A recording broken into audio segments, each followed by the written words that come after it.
Leon S. Kennedy? Depends who's asking. Alpha, you read me, sir? Yeah, they're safe. I got them. Yes, sir.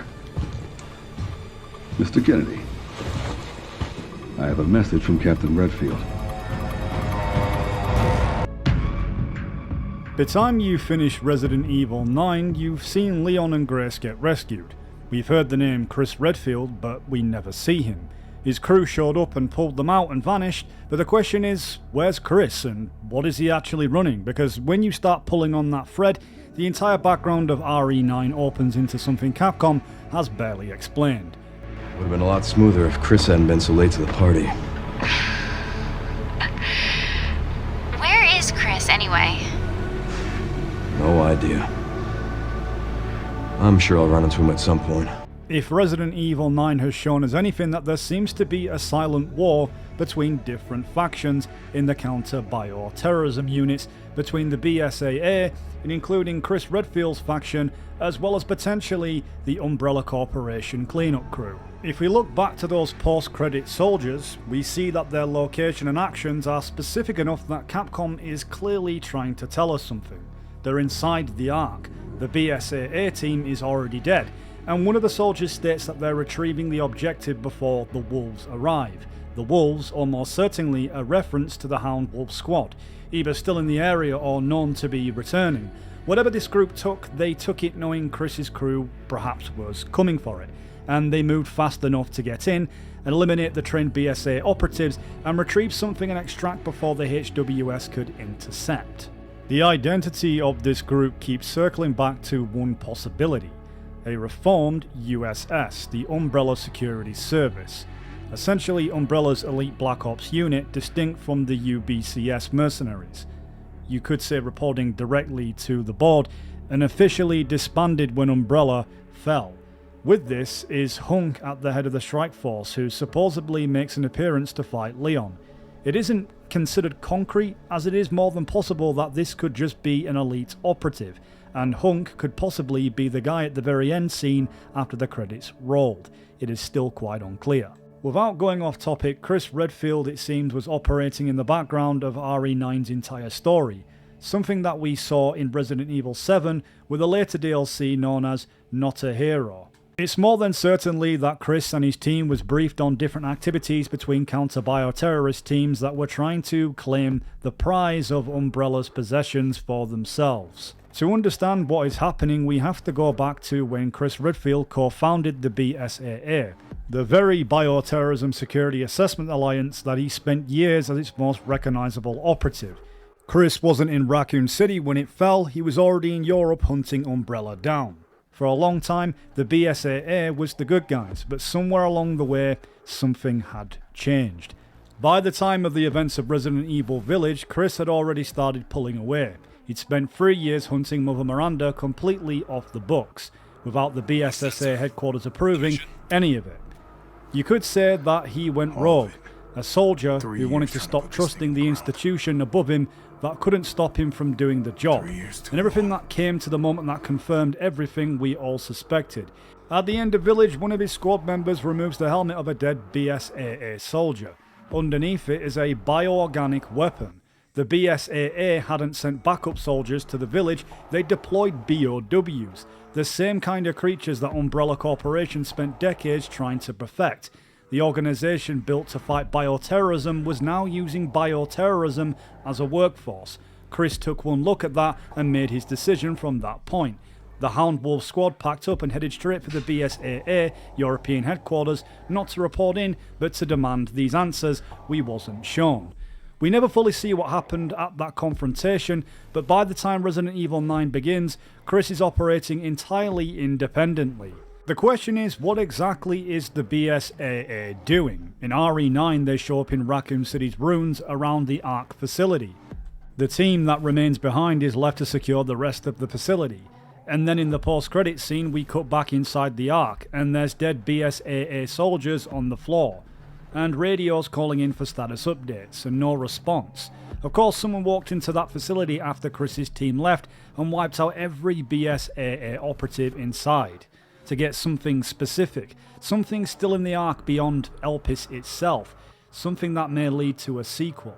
But here's the thing, before we even get to who killed them, we need to ask why the BSAA was there at all, because the evidence suggests the BSAA's interest in these operations have never been as clean as they present themselves.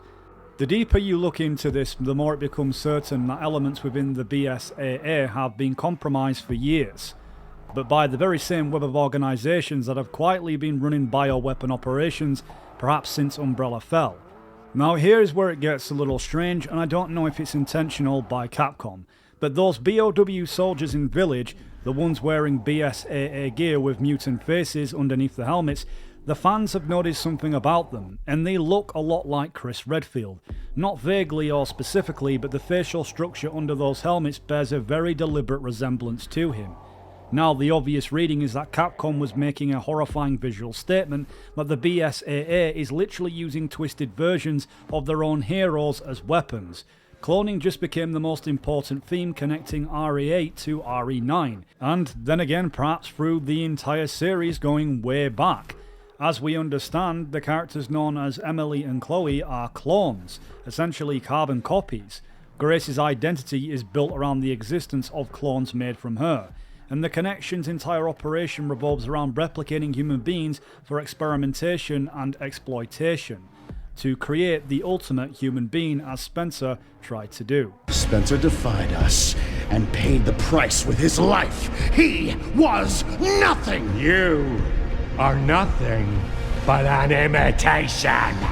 I guess the same could be applied for the character that is known as Xeno, as some people have called a direct replica of Albert Wesker. And if this is the case, how many other Albert Wesker variations are out there? And is the real Albert Wesker still alive? Is the one in Resident Evil 5 not even the man himself? And whilst we're on the subject of Chris, and I know this is going off topic, but I think something that Capcom hasn't fully addressed is that we need to talk about is his face. In Resident Evil 7, as we know, Chris shows up at the end wearing a completely different appearance, simply just referring to himself as Redfield.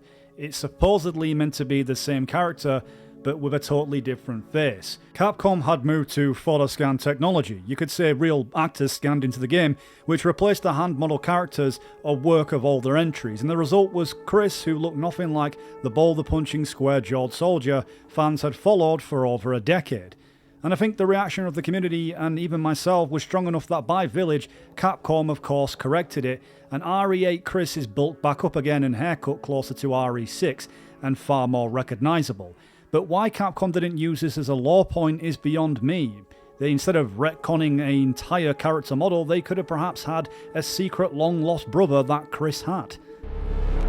Grace, this is where we are. The world is under threat. The technology to control another's will already exists, but it's not efficient at infecting others. I believe Spencer solved that with Elpis. As we know, Elpis, the Greek word for hope, is a universal antiviral cure that neutralizes every infection. It reverses BOW mutations, and in simplest terms, is the antidote to everything Umbrella has created thus far. Everyone inside the Ark wanted to get their hands on Elpis. Some had misinterpreted its use as a mind control virus. Gideon thought it was the key to dismantling the entire world order, when in reality it was Spencer's dying atonement for his sins to balance the world order. As stated by the mysterious soldier at the end, seems to imply something else aside from Elpis. Chris's absence seems to have brought his attention to something darker that we yet don't understand, and perhaps may be able to be played in a later DLC, or perhaps maybe the next entry of Resident Evil.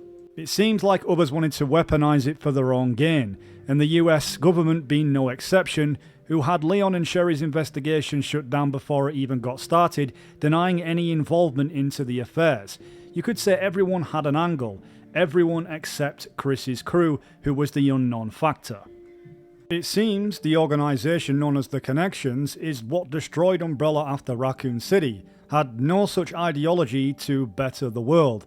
In fact, they saw a vacuum and filled it for profit, and who knows how many BOWs they potentially could have sold to bidders all over the world. and with this is potentially a problem that could lead into the next Resident Evil game. And it's in this bizarre and eerie connection as Leon, who walks through the Ark and passes through these computer terminals, is a product catalogue of BOWs listed with different prices. Like a sales pitch of sorts, and a storefront.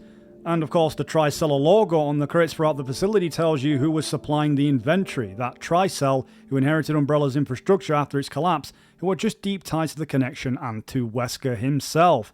The same supply chain and the same players, just wearing different names on the door. But this just opens up the Pandora's box even further to really what's happening behind the scenes. So, what do you guys think? Is the Hound Wolf Squad the last honest counter-bioterrorism unit left, with the likes of Leon and everybody else who may have to join forces one day to bring down an ultimate organisation waging war against the new order of the world? And is that exactly why they could be the most dangerous group in the room? Could this be the reunification of something bigger? Perhaps we may see some returning characters in Resident Evil 10 like Jake Wesker, and perhaps even Jill herself, and no doubt Ada Wong. I'd love to know your thoughts in the comments section down below for the future of Resident Evil. Thank you all for watching, it means a lot, and I'll see you guys on the next video.